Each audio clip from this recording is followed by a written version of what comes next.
स्वागत है प्रोग्राम मसले विच। अज की साडी चर्चा होने जा रही है सियासी मसले उत्ते। मुद्दा हैगा इस वक्त जिला परिषदां ते ब्लॉक समितियां। 22 जिला परिषदां ते 145 ब्लॉक समितियां दे होण वाले चोणां जो कि 19 मई नूं होणीਆਂ हैगीਆਂ ने ते इन्हां चोणां तो पहलां इस वक्त तक जिहड़ी हिंसा या हिंसक घटनावां दे कारण कैजुअलिटीज़ यानी कि मौतां होईਆਂ ने उन्हां दा अंकड़ा 3 तक पहुंच चुका हैगा। अजनाला अमृतसर विच अज 2 लोगों की मौत हुई है ਵੱਖ-ਵੱਖ पार्टियां नूं बिलोंग करन वाले, जिस विच अकाली दल कांग्रेस के लीडर शामिल हैगे ने। कल आदमपुर विच गोली चली सीगी। फायरआर्म्स की वरतों वेखी जा रही है ना हिंसक घटनावां दे विच ते 3 लोगों का मारिया जाना इन्हां चोणां तो पहलां, जो कि ब्लॉक समिति दियां ते जिला परिषदां दी चोणां हैगे ने, अपने आप विच चिंतावां दा कारण भी प्रदान करदियां ने ते विरोधी धिरां दे हत्थ विच आपां समझदे एम्यूनीशन भी मिलदा, जिस तरह ही वो सरकार नूं बाकायदा निशाने ते लै रहे हैगे ने। पंजाब नूं एक फिट केस प्रेजिडेंट्स रूल लई दस्सिया गया हैगा पंजाब कांग्रेस के नेतावां वालों। दूसरे पासे अकाली दल ने सारी गल्लां बातां नूं रबिश कीता है। उन्होंने इस पूरी कवायद नूं कांग्रेस की बौखलाहट करार दिता है। अज दे जिहड़े प्रैस नोट जारी हो रहे हैं, लेकिन एक वड्डा सवाल यह जरूर खड़ा हो रहा हैगा भी इस किस्म की हिंसा शायद पिछले कई सालों के इतिहास के विच, चाहे असीं लोकल बॉडीज़ के इलैक्शनां की गल करिए या फिर विधान सभा या पार्लीमेंट की गल करिए, इन्ने पद्धर ते 3 मौतों का हो जाना अपने आप में बहुत बड़े सवाल खड़े कर रहा है ना। सब तो वड्डी गल है कि फायर आर्म्स की वरतों गोलियां चलने वाले मौतां हो रही ने। एक वड्डा सवाल यह भी खड़ा हो रहा है कि आखिर क्यों वो फायर आर्म्स नूं अजे तक अपने कब्जे में एडमिनिस्ट्रेशन लैन में कामयाब नहीं हुई है तो इस तरीके नाल बदस्तूर फायर आर्म्स की वरतों जारी हैगी है। कई सवाल हैगे ने, सियासी एलीगेशन आरोप प्रत्यारोपों का दौर जारी हैगा। साडे नाल पैनल दे विच कुछ खास मेहमान जुट रहे हैगे ने।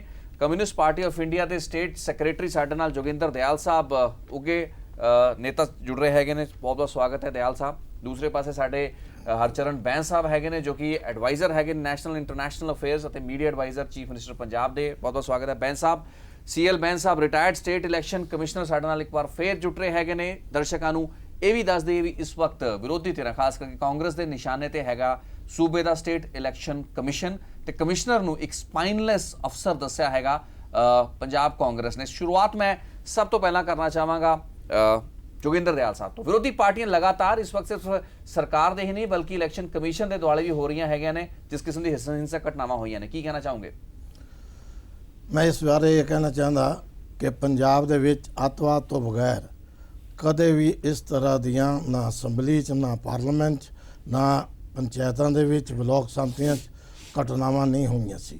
ये घटनावां कोई अचनचेत नहीं हो रही, क्योंकि अकाली पार्टी के लीडर खुलेआम ये कहते सी कि असीं हर सूरत दे विच जो कुछ भी करना पे असीं ये चोणां जितांगे, किसी नूं जितन नहीं देंगे।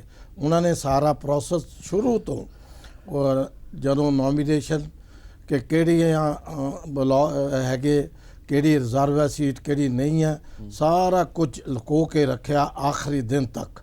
सिर्फ रूलिंग पार्टी दे लोकां नूं पता सी।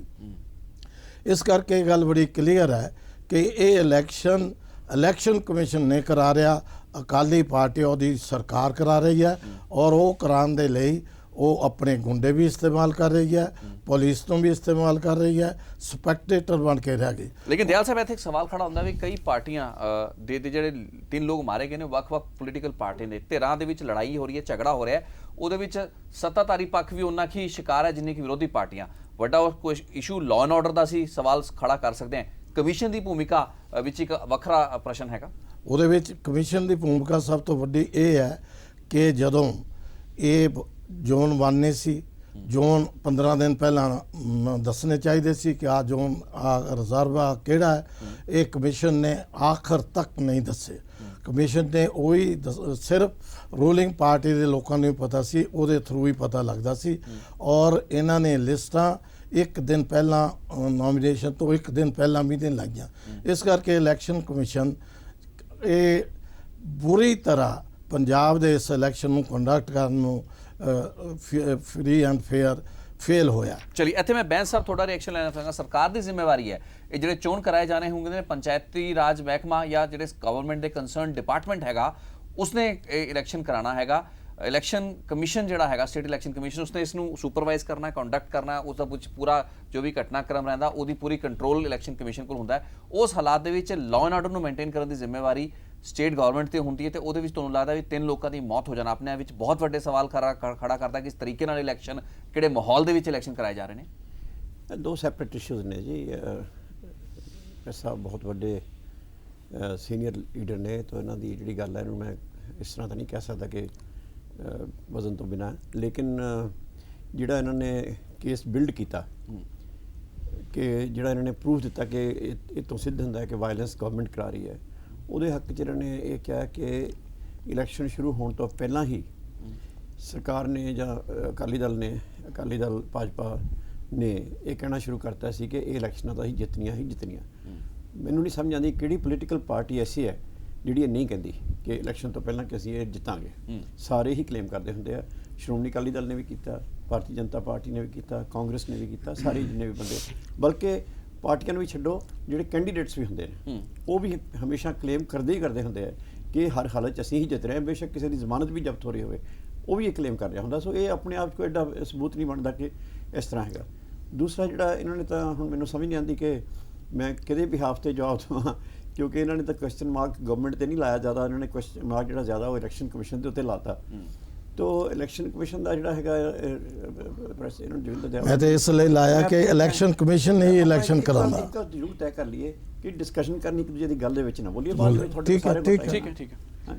ਤੇ ਮੈਂ ਥੋੜਾ ਜਿਹਾ ਕਰੈਕਟ ਤੁਹਾਨੂੰ ਇਸ ਵਾਸਤੇ ਕਰ ਰਿਹਾ ਹੈਗਾ ਵੀ election commission, state election commission ਨੇ ਇਲੈਕਸ਼ਨ ਤਾਂ ਕੰਡਕਟ ਕਰਾਣਾ ਹੈਗਾ, ਲੇਕਿਨ ਉਹਦੇ ਲਈ ਜਿਹੜੇ ਵੀ ਸੁਰੱਖਿਆ ਦੇ ਬੰਦੋਬਸਤ ਕਰਨੇ ਨੇ ਉਹ ਸਟੇਟ ਗਵਰਨਮੈਂਟ, ਸਟੇਟ ਪੁਲਿਸ ਨੇ ਕਰਨੇ। ਉਹਦੇ ਲਈ ਨੀਮ ਫੌਜੀ ਦਸਤੇ, ਪੈਰਾਮਿਲਟਰੀ ਫੋਰਸਿਸ ਨੂੰ ਵੀ ਜਦੋਂ ਮੰਗਾਉਣ ਦੀ ਮੰਗ ਕੁਝ ਦਿਨ ਪਹਿਲਾਂ 3 ਜਾਂ 4 ਦਿਨ ਪਹਿਲਾਂ ਗਵਰਨਰ ਅਤੇ ਸਟੇਟ ਇਲੈਕਸ਼ਨ ਕਮਿਸ਼ਨ ਕੋਲ ਕੀਤੀ ਗਈ ਤਾਂ ਉਹਨਾਂ ਨੇ ਇਹ ਕਹਿ ਕੇ ਇਨਕਾਰ ਕਰਤਾ ਵੀ ਇੰਨੇ ਸ਼ਾਰਟ ਸਪੈਨ ਦੇ ਵਿੱਚ ਪੈਰਾਮਿਲਟਰੀ ਫੋਰਸਿਸ ਨਹੀਂ ਆ ਸਕਦੀਆਂ। ਇਸ ਦਾ ਮਤਲਬ ਸਿੱਧੇ ਤੋਂ ਸਿੱਧੇ ਵੀ ਇਸ ਵਕਤ ਪੂਰੇ ਇਲੈਕਸ਼ਨ ਦਾ ਕੰਡਕਟ ਜਿਹੜਾ ਹੈਗਾ ਉਹ ਸਟੇਟ ਪੁਲਿਸ ਦੇ ਹੱਥ 'ਚ ਹੈ। ਸੋ ਇਸ ਨਾਤੇ ਤਾਂ ਫੈਕਟ ਕਿ ਫਾਇਰ ਆਰਮਸ ਦੇ ਨਾਲ ਇਹ ਘਟਨਾਵਾਂ ਹੋ ਰਹੀਆਂ ਨੇ, ਕੀ ਸਟੇਟ ਦੇ ਹੋਮ ਡਿਪਾਰਟਮੈਂਟ ਨੇ ਥੋੜੀ ਬਹੁਤ ਜ਼ਿੰਮੇਵਾਰੀ ਮੰਨਦੇ ਹੋ? ਇਹਦੇ ਵਿੱਚ ਇਸ ਤਰ੍ਹਾਂ ਨਹੀਂ, ਦੇਖੋ ਜਿਹੜੀ ਲੈਟਸ ਟਾਕ ਔਨ ਫੈਕਟਸ।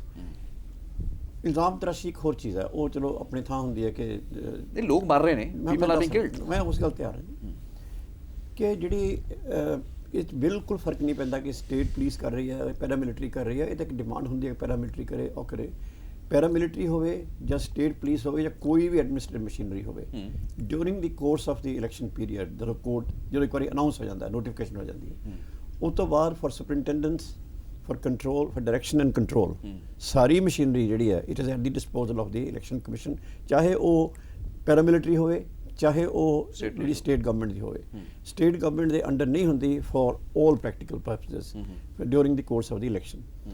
ਇੱਥੋਂ ਤੱਕ ਕਿ ਅਸੀਂ ਤਾਂ ਇੱਕ ਬੰਦਾ ਟ੍ਰਾਂਸਫਰ ਵੀ ਨਹੀਂ ਕਰ ਸਕਦੇ ਜਦ ਤੱਕ ਕਿ ਇਲੈਕਸ਼ਨ ਕਮਿਸ਼ਨ ਸਾਨੂੰ ਇਜਾਜ਼ਤ ਨਾ ਦੇਵੇ। ਸੋ ਫਾਈਨਲੀ ਇਹਨਾਂ ਦਾ ਐਲੀਗੇਸ਼ਨ ਜਿਹੜਾ ਹੈ ਉਹ ਗਵਰਨਮੈਂਟ ਨਾਲੋਂ ਵੀ ਵੱਧ ਜਿਹੜਾ ਉੱਠ ਕੇ ਚਲਾ ਗਿਆ ਹੈ ਇਲੈਕਸ਼ਨ ਕਮਿਸ਼ਨ ਦੇ। ਸੋ ਅੱਛਾ ਹੁੰਦਾ ਜੇ ਇਲੈਕਸ਼ਨ ਕਮਿਸ਼ਨ ਦਾ ਵੀ ਇੱਕ ਨੁਮਾਇੰਦਾ ਇੱਥੇ ਹੁੰਦਾ ਤਾਂ ਸ਼ਾਇਦ ਉਹ ਜ਼ਿਆਦਾ ਅੱਛਾ ਦਿੰਦਾ, ਲੇਕਿਨ ਉਹਦੀ ਜਿਹੜੀ ਜਿੱਥੇ ਤੱਕ ਮੈਂ ਸਮਝਦਾ ਕਿ ਇਲੈਕਸ਼ਨ ਕਮਿਸ਼ਨ ਨੂੰ ਵੀ ਜੇ ਆਪਾਂ ਕੁਐਸਚਨ ਕਰਨ ਲੱਗ ਪਏ ਹਾਂ ਤਾਂ it's like questioning the supreme court, because election commission during the election period is the ultimate authority. ਇਹ ਤੋਂ ਉੱਪਰ ਫਿਰ ਇਲੈਕਸ਼ਨ ਹੋਣ ਤੋਂ ਬਾਅਦ ਹੀ ਕੁਝ ਜਿਹੜਾ ਤੁਸੀਂ ਉਹਨੂੰ ਚੈਲੰਜ ਕਰ ਸਕਦੇ ਆ ਤਾਂ ਕਚਹਿਰੀ ਜਾ ਸਕਦੇ ਆ, ਲੇਕਿਨ ਉਹਨੇ ਪੀਰੀਅਡ ਤੱਕ ਇਲੈਕਸ਼ਨ ਕਮਿਸ਼ਨ ਇੱਕ ਇੰਡੀਪੈਂਡੈਂਟ ਜਾਂ ਆਟੋਨੋਮਸ ਅਦਾਰਾ ਮੰਨਿਆ ਗਿਆ ਜਿਹੜਾ ਕਿ ਇਲੈਕਸ਼ਨ ਕਮਿਸ਼ਨ ਆਫ ਇੰਡੀਆ ਦੇ ਅੰਡਰ ਕੰਮ ਕਰਦਾ। ਉਹ ਕੋਈ ਪੰਜਾਬ ਗਵਰਨਮੈਂਟ ਦੇ ਅੰਡਰ ਕੰਮ ਨਹੀਂ ਕਰਦਾ।